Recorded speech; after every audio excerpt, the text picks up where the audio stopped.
This is Horton Hears a Who by the Doc Seuss. I'm gonna wrap this book for y'all.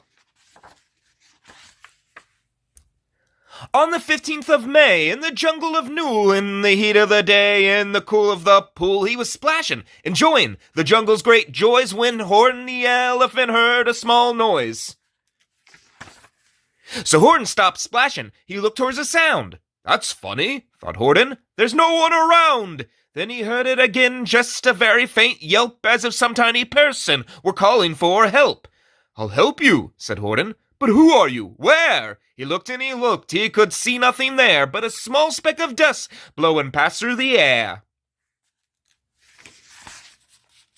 I say, murmured Horton, I've never heard tell of a small speck of dust that is able to yell. So you know what I think? Why I think that there must be someone on top of that small speck of dust, some sort of a creature of very small size, too small to be seen by an elephant's eye.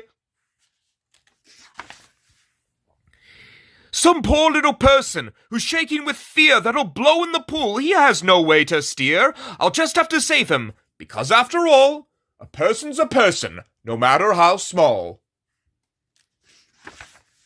So gently, and using the greatest of care, the elephant stretched his great trunk through the air, and he lifted the dust speck and carried it over and placed it down safe on a very soft clover. Humph! Humphed a voice. 'Twas the sour kangaroo, and the young kangaroo in her pouch said, Humph too!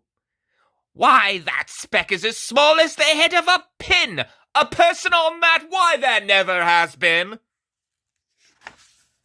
Believe me, said Horton, I tell you sincerely, my ears are quite keen, and I heard him quite clearly. I know there's a person down there, and what's more, quite likely there's 2, even 3, even 4, quite likely a family for all that we know. A family with children, just starting to grow. So please, Horton said, as a favor to me, try not to disturb them, just please let them be.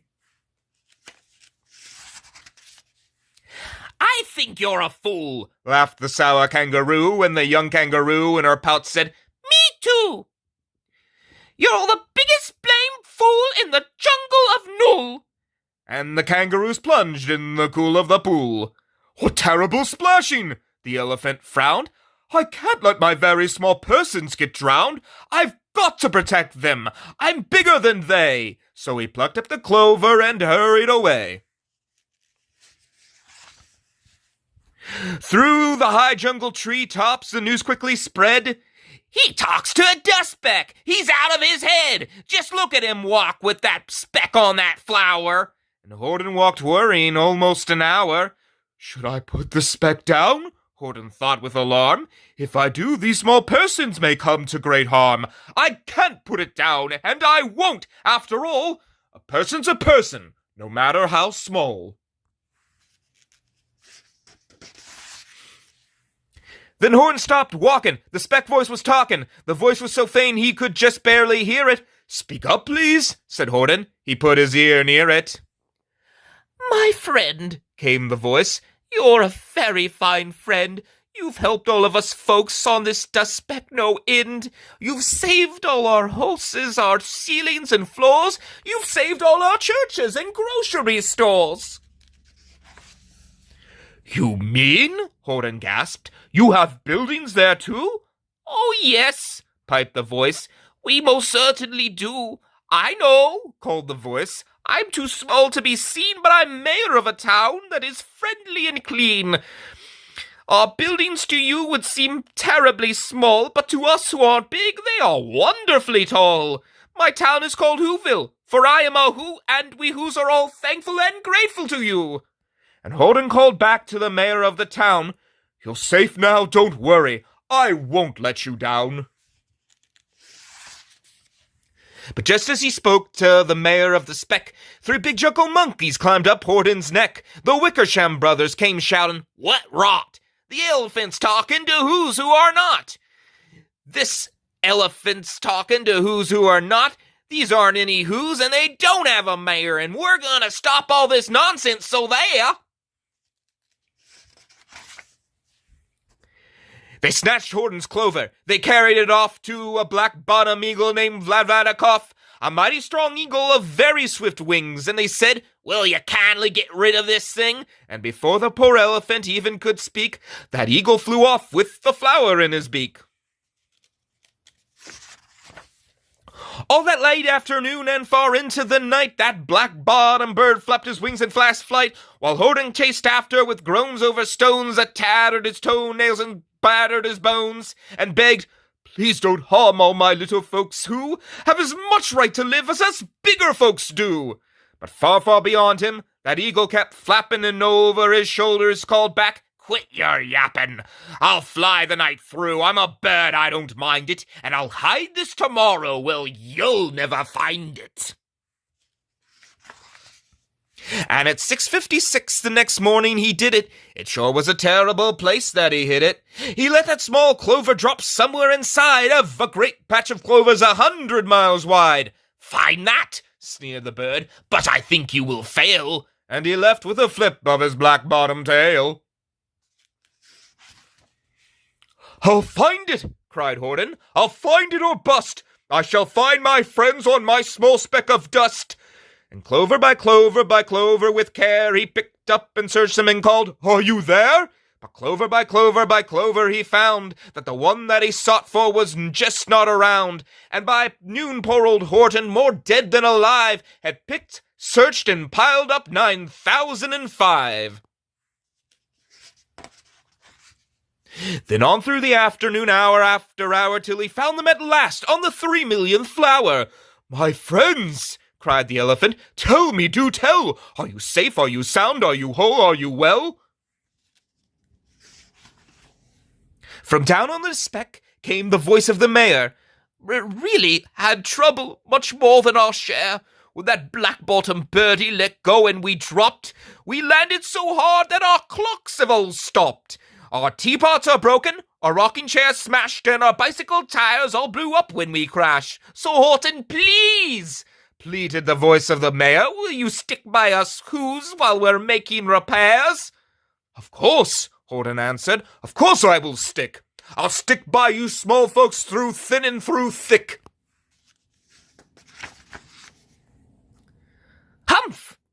humped a voice. "For almost 2 days you've run wild and insisted on chatting with people who've never existed. Such carrying ons in our peaceable jungle, we've had quite enough of your billowing bungle, and I'm here to state," snapped the big kangaroo, "that your silly nonsensical game is all through." And the young kangaroo in a pouch said, "Me too."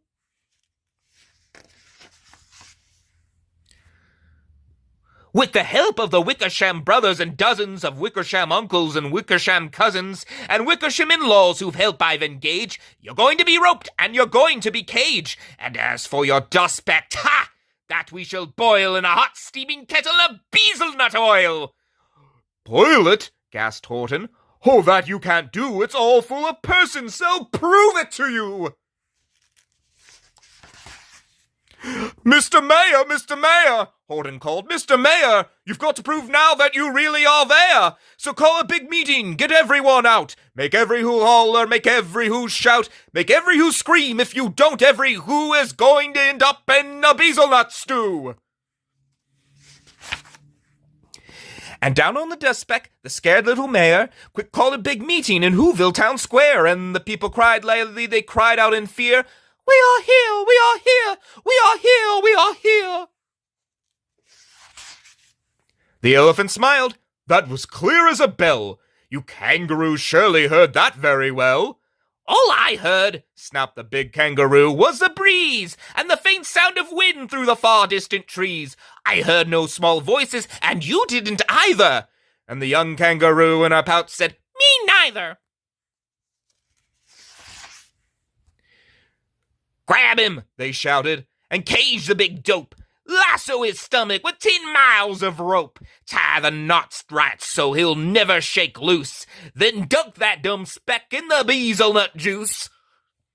Horton fought back with great vigor in vain, but the Wickersham gang was too many for him. They beat him, they mauled him, they started to haul him into his cage, but he managed to call to the mayor, "Don't give up, I believe in you all. A person's a person. no matter how small, and you very small persons will not have to die if you make yourself heard, so come on now and try! The mayor grabbed his tom-tom, he started to smack it, and all over Whoville they whooped up a racket. They rattled the kettles, they beat on brass pans, on garbage pail tops and old cranberry cans. They build on bazookas and blasted great toots on clarinets, oompas and boompas and flutes.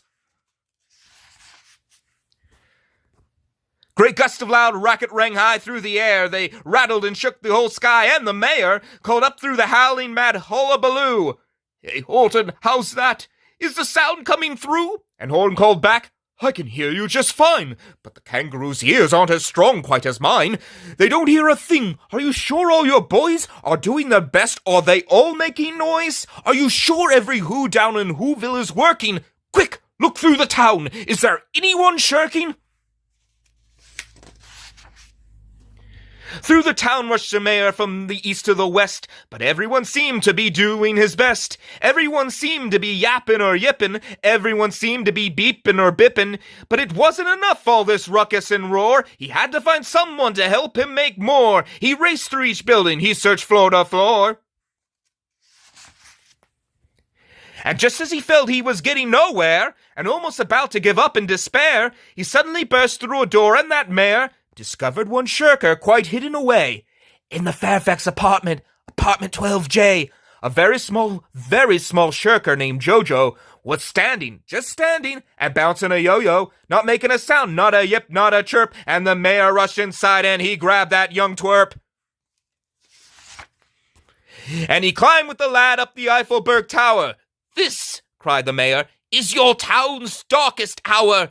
The time for all who have blood that is red to come to the aid of their country," he said. "We've got to make noise in greater amounts, so open your mouth, lad, for every voice counts." Thus he spoke as he climbed. When they got to the top, the lad cleared his throat, and he shouted out, "Yup!" And that yup, that one small extra yop, put it over, finally at last, from that speck on that clover. Their voices were heard, they rang out clear and clean. Then the elephant smiled. "Do you see what I mean?